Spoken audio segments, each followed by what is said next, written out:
संताप आपण पाहिला। राज ठाकरेंवर गुन्हा नोंदू शकतो।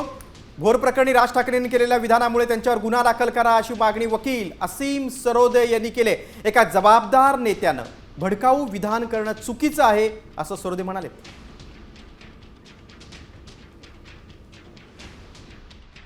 माझे म्हणणं आहे की राज ठाकरे सारख्या जबाबदार नेत्यांनी जे वक्तव्य केलेलं आहे ते कायदा हातात घेणं, लोकांना कायदा हातात घेण्यासाठी भडकाऊ स्वरूपाचं विधान करणं हे चुकीचं आहे। याच्यातून बेकायदेशीरता वाढेल म्हणून राज ठाकरेंना पोलिसांनी समज दिली पाहिजे की याच्यानंतर त्यांनी असे वक्तव्य करायचे नाही। आणि त्याचबरोबर BNSच्या सेक्शन 45 आणि 196 नुसार त्यांच्यावर गुन्हा सुद्धा नोंद होऊ शकतो। राज ठाकरेंनी जे ट्विट केले आहे पुण्यातील भोर इथल्या प्रकरणात असीम सरोदेंनी त्यावर टीका केली। त्यांनी म्हटले की राज ठाकरेंवर गुन्हा दाखल करा। राज ठाकरेंनी जे ट्विट केले आहे पुण्यातील भोर इथल्या प्रकरणात असीम सरोदेंनी त्यावर टीका केली। त्यांनी म्हटले की राज ठाकरेंवर गुन्हा दाखल करा।